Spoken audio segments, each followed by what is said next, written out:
इंसान को बचाने, पापों से छुड़ाने, मृतकों को जिलाने मेरा मसीह आया। आज जिंदगी के ऐसे समय में हम जी रहे हैं जो विपदाओं से भरा हुआ समय है। चाहे कोरोना वायरस की बात देखें, चाहे बाढ़ के कहर की बात देखें, चाहे महामारी की बात देखें और चाहे आंधी और तूफानों की बात देखें। हमारी जिंदगी में भी बहुत से तूफान हो सकते हैं, हमारी जिंदगी में भी बहुत से अवरोध और विषमताएं हो सकती हैं। परंतु प्रभु यीशु मसीह मुझसे और आपसे आज बातचीत करना चाहता है। प्रभु यीशु मसीह मुझको और आपको एक संदेश देना चाहता है। हम उसके संदेश को सुनेंगे और जानेंगे कि इन विपदाओं में हमें क्या करना है, कैसे उसे पहचानना है और उसके साथ जिंदगी की राह में आगे बढ़ना है। हिंदी चर्च ऑनलाइन की इस सभा में मैं आपका स्वागत करता हूं, जबकि हम परमेश्वर की आराधना करेंगे, उसके गीतों को गाएंगे, अपनी भेंटें अर्पित करेंगे, उसको धन्यवाद देंगे और सबसे बढ़कर उसकी मृत्यु को और उसके पुनरुत्थान को स्मरण करेंगे, उस बलिदान को जो क्रूस पर उसने मुझे और आपको बचाने के लिए किया। आपका हार्दिक स्वागत है और मेरी आशा है कि आज के इस चुनौतीपूर्ण समय में हम सबों को एक नई आशा आज की आराधना से प्राप्त होगी। परमेश्वर आपको आशीष दे। आज की इस हिंदी चर्च ऑनलाइन की आराधना में मैं आप सबका स्वागत करती हूँ और परमेश्वर पिता को धन्यवाद देती हूँ कि इस विपरीत परिस्थिति में भी हम सब एकत्रित हो सकते हैं और परमेश्वर की स्तुति, आराधना और उसके वचन को सुन सकते हैं। आइए इस आराधना पर परमेश्वर की आशीष मांगेंगे। पिता परमेश्वर धन्यवाद धन्यवाद धन्यवाद करते हैं, सारी आशीषों के लिए धन्यवाद करते हैं। धन्यवाद करते हैं पिता परमेश्वर, इतनी विपरीत परिस्थितियों में भी आपका वचन हम तक पहुंचता है। पिता परमेश्वर, इस हिंदी चर्च ऑनलाइन के माध्यम से पिता परमेश्वर आपने अपने वचन को हम तक पहुंचाया है।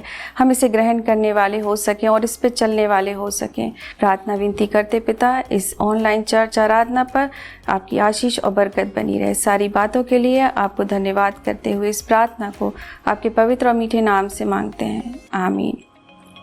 मैं हर समय यहोवा को धन कहा करूंगा, उसकी स्तुति निरंतर मेरे मुख से होती रहेगी। मैं यहोवा पर घमंड करूंगा, नर्म लोग यह सुनकर आनंदित होंगे। मेरे साथ यहोवा की बड़ाई करो और आओ हम मिलकर उसके नाम की स्तुति करें। अब समय होगा कि हम परमेश्वर की आदर और महिमा में कुछ गीत और कोरसेस गालेंगे, बड़े ही उत्साह के साथ और तालियां बजाते हुए।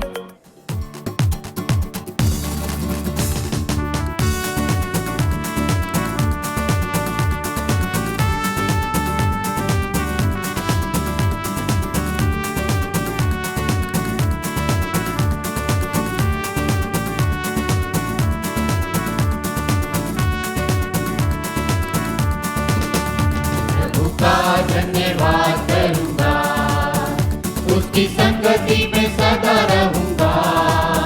साथ चलूंगा मैं जय जरूर पाऊंगा, साथ चलूंगा मैं जय जरूर पाऊंगा।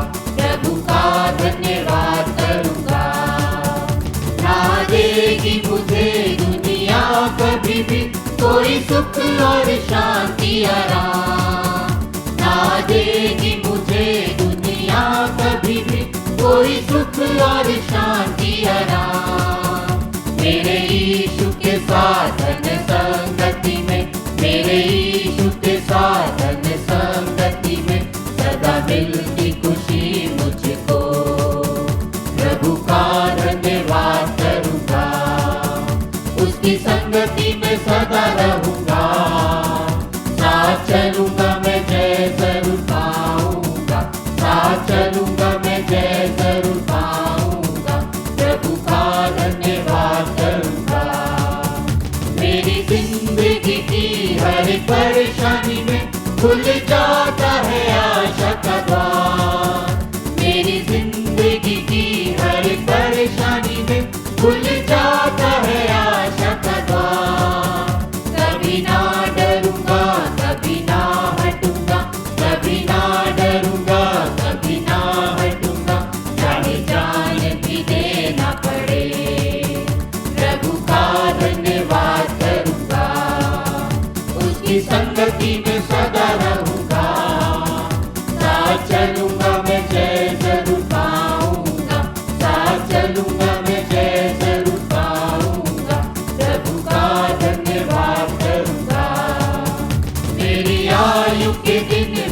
पग में सदा तेरी सेवा को पूरी करूंगा। मेरी आयु के दिन पग पग में सदा तेरी सेवा को पूरी करूंगा। एक बत्ती समान जलता रहूंगा, एक बत्ती समान जलता रहूंगा। तेरी महिमा मेरी गाना, प्रभु का धन्यवाद करूंगा। उसकी संगति में सदा रहूंगा। साथ चलूंगा मैं जय जरूर पाऊंगा, साथ चलूंगा मैं जय जरूर पाऊंगा। प्रभु का धन्यवाद करूंगा। कितना अच्छा है वो, कितना धन्य है वो, यीशु ही मेरे जीवन का साथी। कितना अच्छा है वो, कितना धन्य है वो, यीशु ही मेरे जीवन का साथी। मेरी जरूरतों को पूरा करता है वो, मेरी जरूरतों को पूरा करता है वो। कोई घटी नहीं मुझको, प्रभु का धन्यवाद करूंगा। उसकी संगति में सदा रहूंगा। साथ चलूंगा मैं जय जरूर पाऊंगा, साथ चलूंगा मैं जय जरूर पाऊंगा। प्रभु का धन्यवाद करूंगा।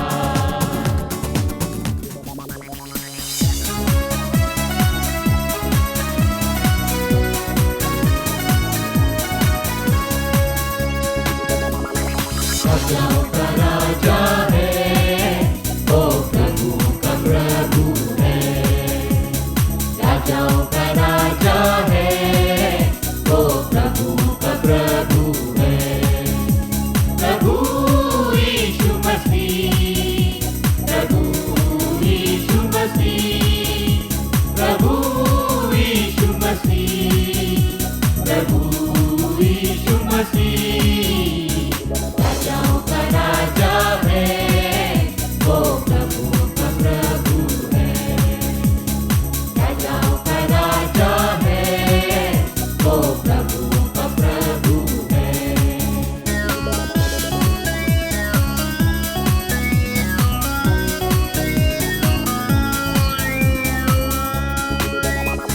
शत्रु को हरा दिया, संसार को जीत दिया। मृत्यु से पार होकर अनंत जीवन दिया। शत्रु को हरा दिया, संसार को जीत दिया। मृत्यु से पार होकर अनंत जीवन दिया। विधियों का वो लेख जो विरोध में मिटा डाला। विधियों का वो लेख जो विरोध में मिटा डाला। राजाओं का राजा है, वो प्रभु का प्रभु है। राजाओं का राजा है, वो प्रभु का प्रभु है। प्रभु यीशु मसीह, प्रभु यीशु मसीह, प्रभु यीशु मसीह, प्रभु यीशु मसीह। राजाओं का राजा है, वो प्रभु का प्रभु है। राजाओं का राजा है, वो प्रभु का प्रभु है।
जीवन में जैसा हम चाहते हैं हर बार वैसा ही नहीं होता। जिस मंजिल पर हम पहुंचना चाहते हैं कई बार उस मंजिल तक हम नहीं पहुंच पाते। हमारी जिंदगी में कुछ स्वप्न होते हैं जो साकार नहीं होते। हमारी जिंदगी में कुछ निर्णय होते हैं जो मात्र हमारे सोच तक सीमित रह जाते हैं। उन निर्णयों के आगे हम पहुंच नहीं पाते। जीवन में अक्सर हमारे साथ अनापेक्षित होता है। किसी ने कहा है कि जिंदगी में आपने जरूर कभी ना कभी तूफानों का एहसास किया होगा।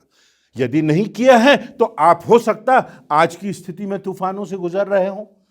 यदि ऐसा भी नहीं हुआ है तो एक बात तय है, निश्चित है कि आपकी जिंदगी में तूफान आएंगे। आपकी जिंदगी में विषमताओं का सामना आपको करना पड़ेगा, अवरोधों से आपको गुजरना पड़ेगा, त्रासदियों का सामना, अनापेक्षित का सामना हमको करना पड़ेगा। यह बात तय है। हम एक ऐसे कलुषित संसार में रहते हैं, एक शापित संसार में रहते हैं जहां जिंदगी में दुखों का, पीड़ाओं का, विषमताओं का सामना हमको करना पड़ता है। यदि हम प्रभु यीशु मसीह के जीवन में देखें तो हम एक विशेष घटना पर विचार करेंगे जो कि मत्ती रचित सुसमाचार के 14वें अध्याय में पाई जाती है, जिसमें जीवन में जब तूफान आते हैं तो हमको क्या करना है, किस प्रकार से प्रभु यीशु मसीह हमारे लिए उपलब्ध है, किस प्रकार से हमको उसकी ओर देखना है और जिंदगी में हमें किस प्रकार से तूफानों का सामना करना है। इन सब बातों पर हम कुछ समय के लिए विचार करेंगे और आज अपने जीवन के लिए कुछ परमेश्वर के वचन से शिक्षा प्राप्त करेंगे। बहुत से आश्चर्य कर्मों का वर्णन है उस अध्याय के पहले उस अध्याय में, और एक त्रासदी का वर्णन भी है कि प्रभु यीशु मसीह को खबर मिलती है कि यूहन्ना बपतिस्मा देने वाला, जो कि उसका बहुत निकट था, जिसको परमेश्वर ने भेजा था कि वो जाके प्रभु यीशु मसीह के लिए मार्ग तैयार करे, जो सांसारिक नातेदारी में भी उससे जुड़ा हुआ था, उसकी धार्मिकता के जीवन के कारण एक राजा एक नाचने वाली को खुश करने के लिए यूहन्ना बपतिस्मा देने वाले का सिर कलम करवा देता है। और इस घटना से प्रभु यीशु मसीह पीड़ित थे और उसके बाद प्रभु यीशु मसीह अपने शिष्यों के पास आते हैं और गलील की झील के इस पार उन शिष्यों को नौका में भेज देते हैं कि वो शिष्य उस पार जाएं। और प्रभु यीशु मसीह का हृदय विचलित है और वो एकांत में कुछ समय बिताना चाहते हैं। और तब हम पाते हैं कि जब चेले उस नाव में गलील की झील को, जो लगभग एक समुद्र की तरह समझी जा सकती है, बहुत भारी झील है, उस झील में जब वो यात्रा करते हैं और अंधकार का समय होता है तो भीषण आंधी और तूफान का सामना उन्हें करना पड़ता है। और वो डर जाते हैं और घबरा जाते हैं और इतना डर जाते हैं कि वो चिल्लाने लगते हैं। और तब एक और आश्चर्य कर्म होता है। वो देखते हैं कि दूर से प्रभु यीशु मसीह लहरों पर चलते हुए उनके निकट आ रहा है। उस तूफान में प्रभु यीशु मसीह उनके पास आ रहा है। एक आश्चर्य कर्म प्रकट हो रहा है, एक आश्चर्य कर्म होने वाला है। और उस तूफान से पार जाते हुए प्रभु यीशु मसीह उन्हें कुछ सिखाना चाहते हैं। चेले प्रभु यीशु मसीह को पहचान नहीं पाते। कुछ समय तक उस धुंधलके में वो समझ नहीं पाते, यहां तक कि लिखा हुआ है कि वो सोचते हैं कि शायद कोई भूत आ गया और घबरा भी जाते हैं देख करके, क्योंकि पानी की लहरों पे चलना सामान्य बात नहीं थी और ना आज भी सामान्य बात है। एक आश्चर्य कर्म की बात थी। आज जिस संसार में हम जी रहे हैं वो संसार तूफानों से भरा हुआ संसार है। आज मैं और आप इस बात को देख रहे हैं कि किस प्रकार कोरोना वायरस का, कोविड-19 का असर दुनिया के कोने कोने में तेजी से बढ़ता जा रहा है। लाखों और करोड़ों लोग इससे प्रभावित हैं। हजारों लोगों की मृत्यु हो रही है, चाहे वो जवान हो, चाहे वो वृद्ध हो, यहां तक कि बच्चे भी इस बीमारी के प्रकोप से बचे नहीं।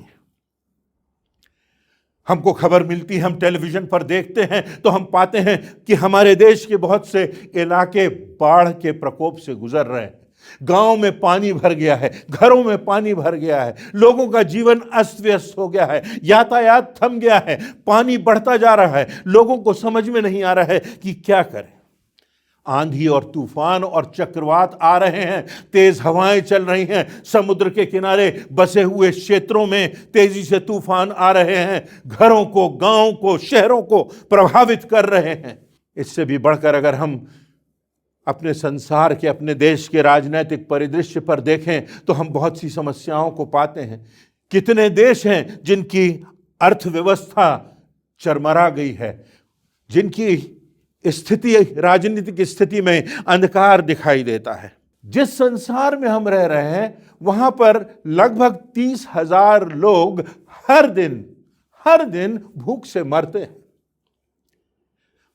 भूकंप आ रहे हैं और भूकंपों की इतनी तीक्ष्णता है कि कहते हैं कि पिछले 5 वर्षों में जो भूकंप आए, उसके पहले यदि हम 50 वर्षों के भूकंपों को गिनते हैं तो इन 5 वर्षों में उसके पहले के 50 वर्षों से कहीं अधिक भूकंप आए।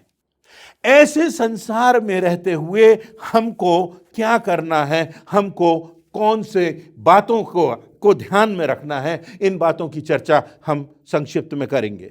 पहली बात, हम इस बात को जानते हैं कि तूफान हमारी जिंदगी का भाग है।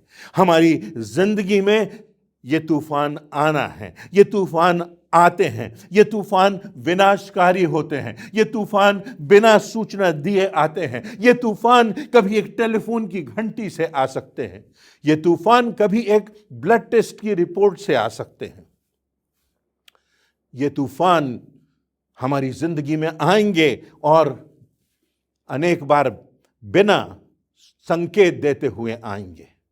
सुनामी के विषय में हम पाते हैं कि जब अचानक से 26 दिसंबर 2004 में सुनामी आई तो लोग छुट्टियां मनाने के लिए गए थे समुद्र के किनारे। वो अपने वेकेशन में, अपनी छुट्टियां मनाने, क्रिसमस का ब्रेक में लेने के लिए गए थे अपने परिवारों के साथ, और तब अचानक से सुनामी आता है और कितने देशों को तबाह कर देता है। हजारों लोग उससे प्रभावित होते हैं। बाइबल में जो परमेश्वर के लोग थे उन्होंने भी अपनी जिंदगी में इन तूफानों का एहसास किया। पुराने नियम में हम देखें तो हम पाते हैं अय्यूब, जो कि धर्मी पुरुष था, जो परमेश्वर की दृष्टि में एक धार्मिकता से भरा हुआ इंसान था, उसकी जिंदगी में शैतान तबाही ला देता है। अचानक से उसके जीवन में एक समय आता है जबकि उसका परिवार, उसकी धन संपदा, उसके जितने मवेशी थे वो सब के सब नाश हो जाते हैं। उसके अपने बच्चे मृत्यु को प्राप्त होते हैं, उसको रोग हो जाता है, उसकी पत्नी उसे धिक्कारती है, और ऐसी परिस्थितियों में उसके मित्र आते हैं और वो उससे नासमझी की बात करते हैं, परमेश्वर के विरोध में भड़काते हैं। परंतु हम पाते हैं कि अय्यूब जीवन के अंत में अपने विश्वास में मजबूत रहता है और परमेश्वर उसको आशीषित करता है। पर अनेक तूफानों का सामना वो धार्मिकता के कारण करता है। यदि हम बाइबल में देखें तो ऐसे बहुत से लोग हैं जिन्होंने अपने जीवन में इन तूफानों का एहसास किया है, इनसे होकर के गुजरे हैं। यदि हम देखें तो हम पाते हैं नए नियम में जो कलीसिया का पहला सेवक था स्तिफनुस, उसके विषय में हम पाते हैं कि जब वो प्रचार कर रहा था तब लोग उसके प्रचार से भड़क जाते। वो अनंत जीवन की बातें कर रहा था, वो प्रभु यीशु मसीह का सुसमाचार सुना रहा था, वो उनको उनके पापों से मुक्त कराने के लिए परमेश्वर का वचन सुना रहा था, और लोग क्रोधित होते हैं, दांत पीसते हैं और इतने भड़क जाते हैं कि उस पर पथरवाह करते हैं और उसकी हत्या कर देते हैं। बहुत से लोग, बहुत से धर्मी लोग जिन पर सताव आता है, और अक्सर हमारे सामने जब इस प्रकार की परिस्थितियां आती हैं तो हम सोचते हैं कि हमारे कर्मों का फल है। शायद हमने ऐसे दुष्कर्म कभी किए होंगे जिनका फल आज हमको भुगतना पड़ रहा है। परंतु हम पाते हैं बाइबल में इस बात को भी कि सताव और विषमताएं और तूफान हमारे दुष्कर्मों के कारण ही नहीं परंतु हमारी धार्मिकता के कारण भी आते हैं। और इसीलिए परमेश्वर के लोगों ने, परमेश्वर के महान दासों ने, यहां तक कि स्वयं प्रभु यीशु मसीह ने जो सताव की, जो पीड़ाओं की, जो विषमताओं की चरम सीमा होती है, उसको सहा, उससे होकर के वो गुजरे।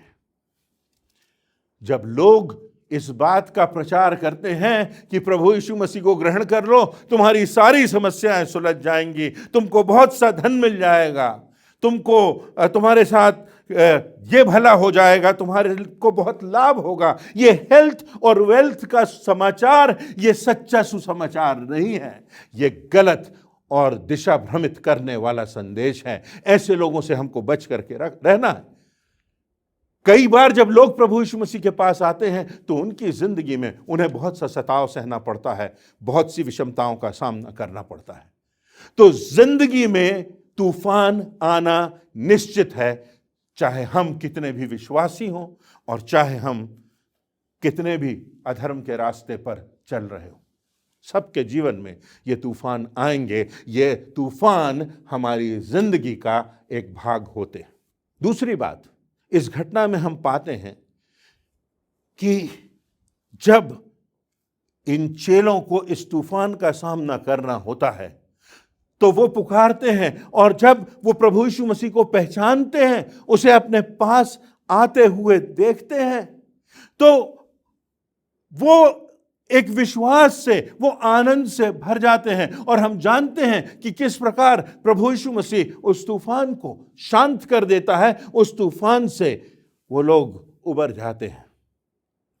तो हमें इस बात का एहसास करना है कि हमें अपनी जिंदगी में चाहे कैसी भी परिस्थिति आए, प्रभु यीशु मसीह की ओर देखना है, हमें परमेश्वर की ओर अपनी दृष्टि उठाना है, हमको पवित्र आत्मा की अगुवाई में चलना है।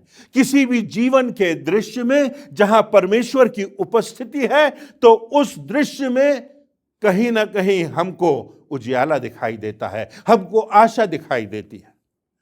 परंतु जीवन का कैसा भी उजला दृश्य हो, और अगर वहां परमेश्वर की अनुपस्थिति हो, वहां परमेश्वर पर विश्वास ना हो, तो ऐसा दृश्य हमारे जीवन में हमको अंधकार की ओर ले जाएगा।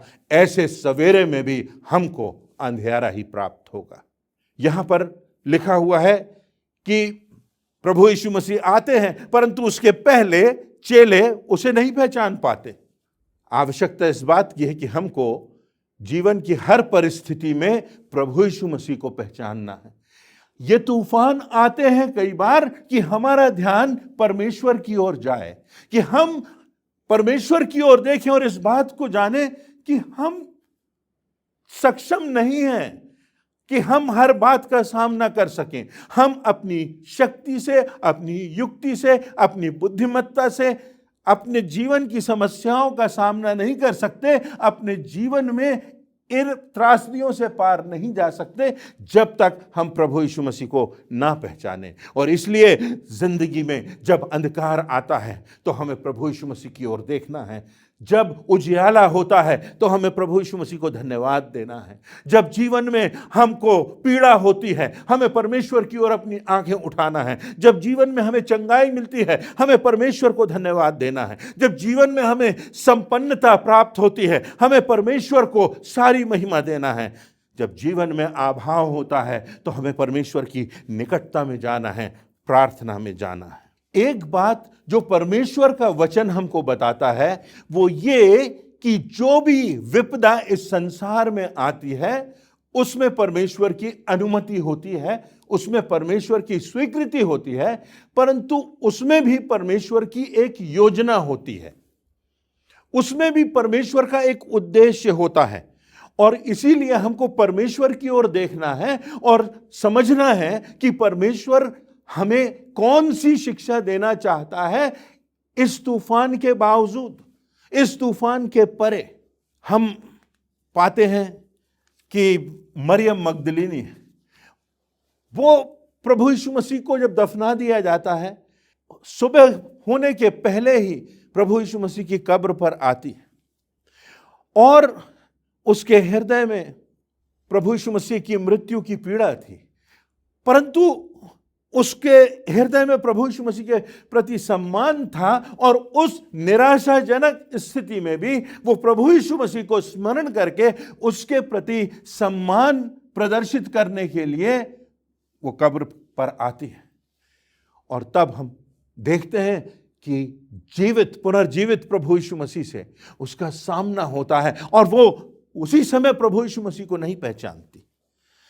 कितनी बार हमारे साथ भी इन चेलों के समान होता है जो प्रभु यीशु मसीह को नहीं पहचान पाते, और मरियम मगदलीनी के समान भी हम प्रभु यीशु मसीह को कभी कभी नहीं पहचान पाते।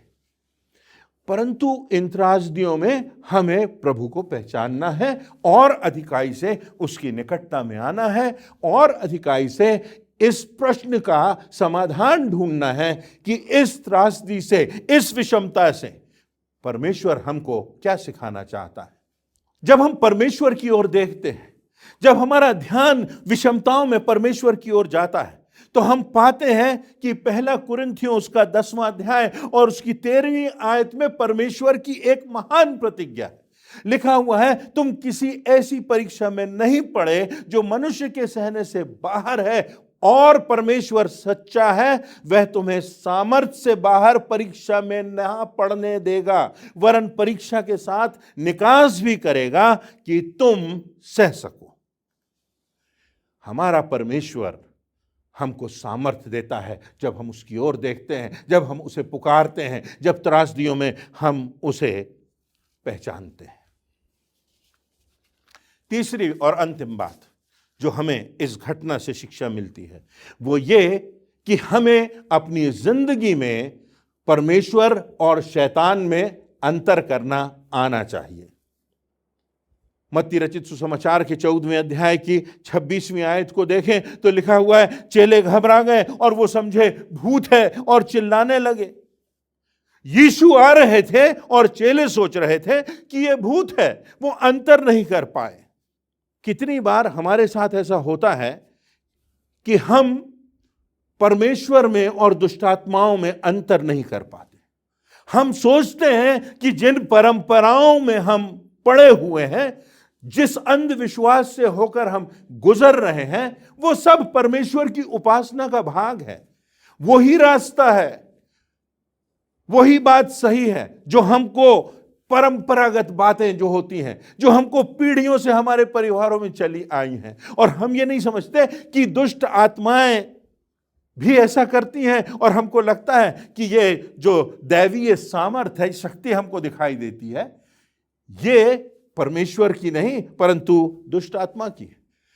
आदम और हवा भी परमेश्वर की आज्ञा में और शैतान की आज्ञा में वो अंतर नहीं कर पाए, और उनसे जब शैतान ने झूठ बोला कि तुम परमेश्वर के तुल्य हो जाओगे, तो उन्होंने उस शैतान के झूठ को सच समझ लिया और उस शैतान के झूठ को स्वीकार कर लिया। कितनी बार हमारे साथ ऐसा होता है कि शैतान के झूठ को हम सत्य समझ लेते हैं, या शैतान के झूठ को हम पहचान नहीं पाते, एक अंधविश्वास में उस परंपरा को पूरा करते जाते हैं। दूसरा कुरिन्थियों उसके 11वें अध्याय की 14वीं आयत में लिखा है, और यह कुछ अचंभे की बात नहीं, क्योंकि शैतान आप भी ज्योतिर्मय स्वर्गदूत का रूप धारण करता है। उदाहरण के लिए प्रभु यीशु मसीह के सामने जब पतरस आता है और अनर्थ बात करता है, तो प्रभु यीशु मसीह पतरस को डांटते हैं और कहते हैं, हे शैतान, मेरे सामने से दूर चला जा।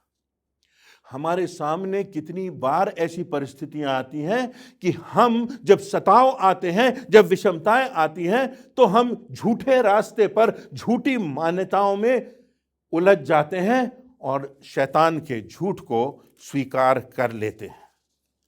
तूफानों में आवश्यक है कि हम परमेश्वर को पहचानें, उसके सत्य को पहचानें और निरंतर परमेश्वर के मार्ग पर आगे बढ़ते जाएं, क्योंकि जानते हैं कि जो कुछ भी हमारे जीवन में होगा, अंत में सब कुछ भलाई को उत्पन्न करेगा, इस संसार में भी और इस संसार के पार भी।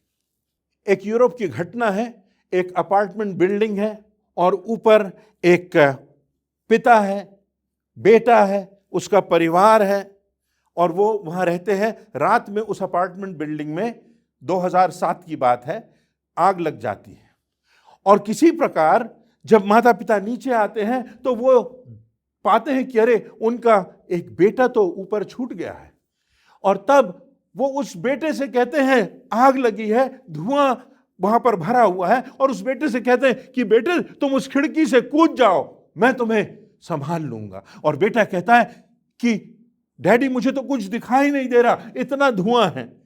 और पिता कहता है बेटा मैं तुमको देख सकता हूं, तुम कूद तो जाओ, तुम एक कदम आगे तो आओ। और तब उस पिता की बात पर विश्वास करते हुए वो बेटा उस खिड़की से कूदता है और पिता उसको बाहों में ले लेता है।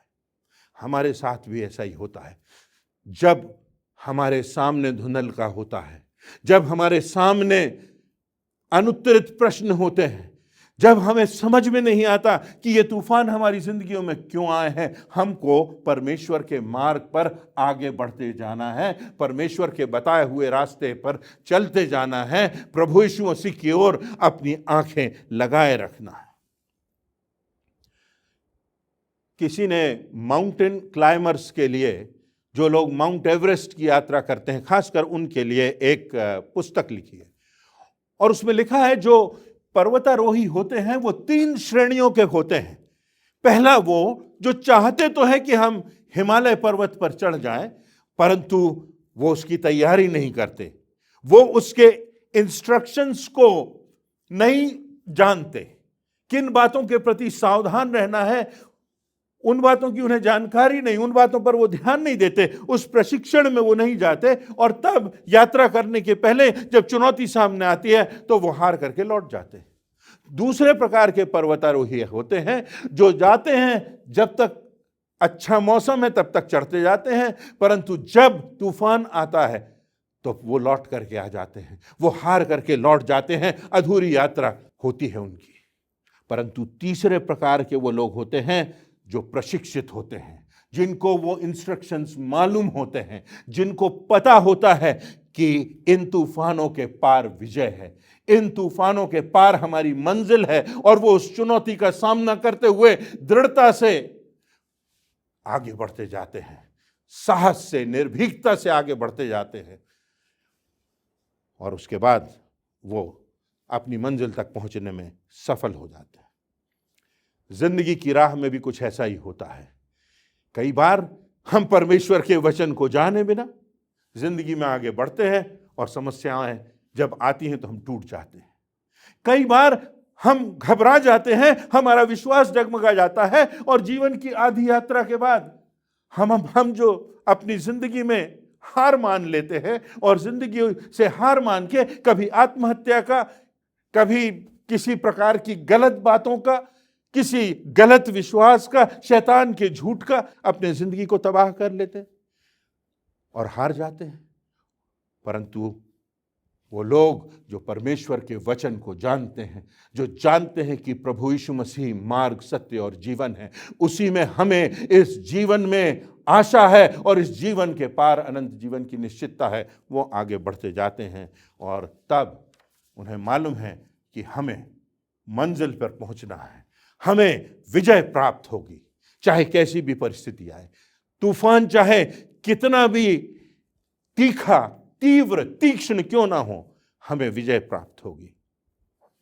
इसी अध्याय में इस तूफान की घटना के बाद हम पाते हैं कि जब प्रभु यीशु मसीह और चेले उस झील के पार दूसरे देश में पहुंच जाते हैं, तो वहां पर लिखा हुआ है 14वें अध्याय की, यदि आप 34वीं से 36वीं आयतों को आप देखिए तो वहां पर लिखा हुआ है कि वहां पर प्रभु यीशु मसीह ने बहुत से आश्चर्य कर्म किए और बहुत से लोगों को चंगाई मिली, और लिखा है जितने आए उतने चंगे होकर के चले गए। जितने प्रभु यीशु मसीह के पास आए, जितनों ने उसे पहचाना, वो सब चंगाई को प्राप्त करके लौटे। यहां तक कि लोग कहते थे कि मात्र हमें तेरे वस्त्रों को छू लेने दे प्रभु, हम शायद इस योग्य नहीं कि हम तेरे सामने घुटने टेकें, हम शायद इस योग्य नहीं कि तुझे स्पर्श करें, कि तेरी बाहों में आ जाएं, तेरे हाथों को थाम लें, परंतु हमको मात्र अपने वस्त्रों को छू लेने दे। हमें चंगाई मिल जाएगी। और लिखा हुआ है कि जितनों ने यहाँ तक कि उसके वस्त्र को भी छुआ उन्हें चंगाई प्राप्त हुई। यही प्रभु यीशु मसीह का संदेश है, यही हमारी जीवित आशा है, यही हमारी निश्चित आशा है कि इस संसार में और इस संसार के उस पार भी हम विजयी होंगे जब हम अपनी जिंदगी में इन तूफानों के पार होंगे, जब हम प्रभु को पहचानेंगे, उसकी सामर्थ पर भरोसा करेंगे, उसे अपनी जिंदगी में आने देंगे और उसके साथ साथ हम आगे बढ़ते जाएंगे। इस जिंदगी की झील के उस पार हमको अनंत जीवन मिलेगा और अंतिम विजय हमारी होगी। आइए हम अपनी जिंदगी को देखें, हम देखें हम कहाँ पर हैं और इन तूफानों के बावजूद, इन तूफानों के बीच में, इन कठिनाइयों में, इन विषमताओं में जो हमारी जिंदगी में है और जो हमारे संसार में है, हम प्रभु यीशु मसीह के सत्य को पहचानें, क्योंकि इसी में जीवन की विजय है, यही जीवन की राह है और उसी में जीवन का सत्य है। परमेश्वर आप सबों को आशीष दे। आज के प्रेरणादायक वचन के लिए परमेश्वर को धन्यवाद। हम सब आराधना के केंद्रीय भाग में पहुंच चुके हैं। इस गीत को गाने के द्वारा हम अपने हृदय को तैयार करेंगे और प्रभु की इस मेज में सम्मिलित होंगे।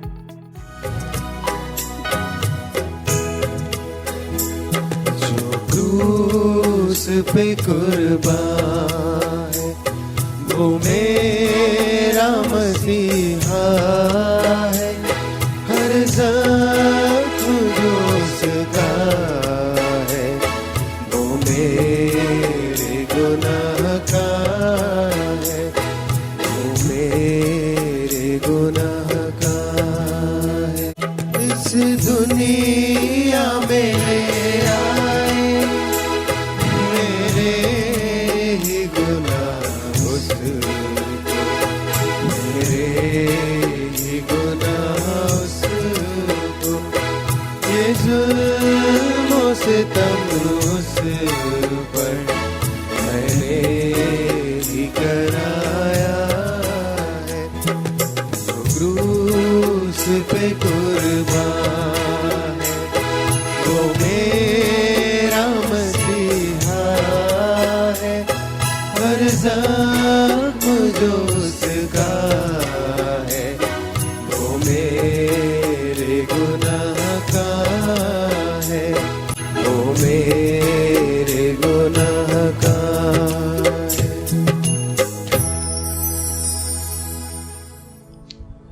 प्रभु भोज की यह विधि प्रभु के द्वारा स्थापित एक स्मारक के रूप में हमारी आराधनाओं का केंद्र होती है, क्योंकि प्रभु यीशु मसीह ने स्वयं कहा कि जब जब इस रोटी में से खाते और इस कटोरे में से पीते हो, मेरी मृत्यु को याद करते रहना जब तक मैं पुनः वापस ना आ जाऊं।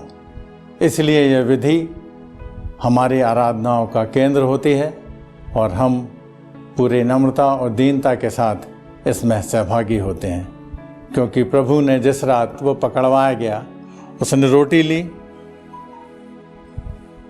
धन्यवाद करके उसे तोड़ी और अपने शिष्यों को दी और कहा, लो खाओ, यह मेरी देह है। बैरी के पीछे उसने कटोरा लिया और धन्यवाद देकर अपने शिष्यों को दिया और कहा, यह मेरे लहू में नई वाचा है, क्योंकि जब कभी तुम इस रोटी में से खाते और इस कटोरे में से पीते हो, मेरी मृत्यु का प्रचार करते हो जब तक मैं वापस ना आ जाऊं। आइए इस विधि पर हम परमेश्वर की आशीष मांगें और प्रार्थना करें। पिता परमेश्वर, सारी आशीषों के लिए तुझे धन्यवाद देते हैं, इस विशेष अवसर के लिए जो कि तूने हमें दिया है कि हम इस प्रभु भोज की आराधना में शामिल हो सकते हैं। हम तुझे धन्यवाद देते हैं। इस आराधना में शामिल होने से हमारे जीवन शुद्धि किए जाएं, हमारे जीवन पवित्र किए जाएं और प्रभु इस आराधना के पश्चात हमारा ऐसा जीवन हो जो तुझे ग्रहण योग्य हो।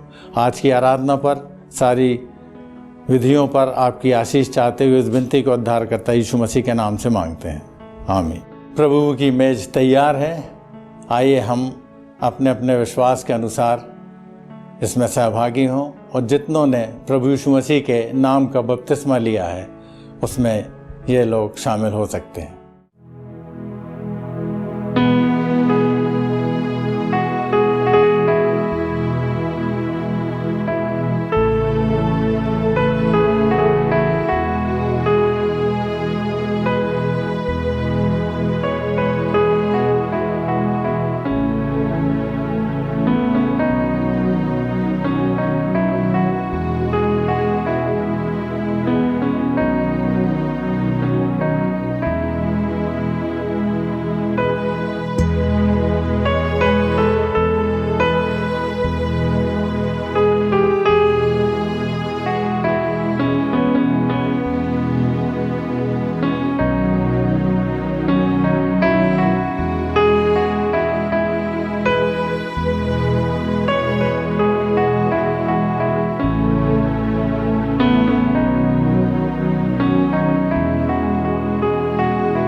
आइए हम सभी अपने स्थानों पर खड़े हो जाएंगे। हम अंतिम प्रार्थना में जाएंगे और प्रार्थना के पश्चात प्रार्थना के रूप में हम कोरस गा लेंगे और आशीष वचन के साथ हम आज की आराधना को समाप्त करेंगे। आइए हम प्रार्थना में जाएं।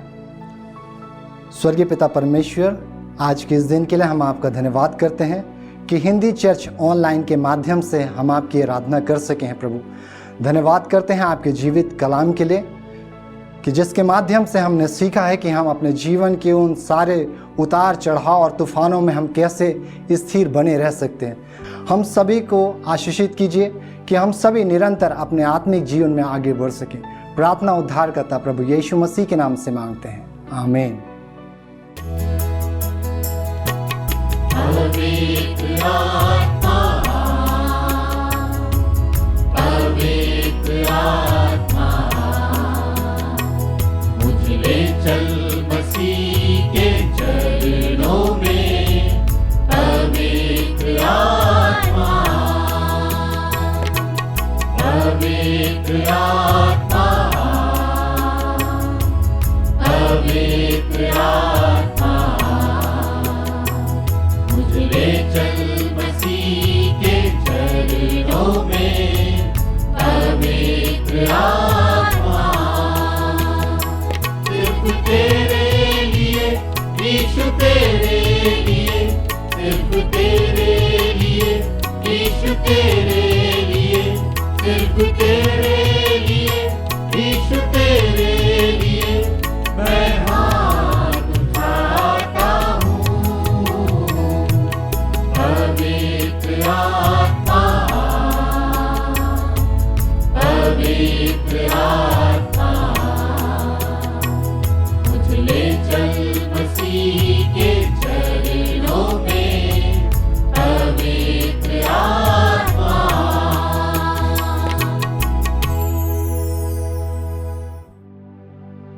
आइए हम ईमान के साथ खुदा की बरकत हासिल करें। खुदा अपना चेहरा तेरी ओर जलवागर फरमाए और तुझ पर मेहरबान हो। खुदा अपना चेहरा तेरी जानिब करे और तुझे बरकत बख्शे। अब हमारे खुदावंद यीशु मसीह का फजल, खुदा बाप की मोहब्बत, पाक रूह की रिफाकत और शराकत हम में से हर एक के साथ, तमाम ईमानदारों के साथ अब से लेकर अबद तक बनी रहे। आमीन।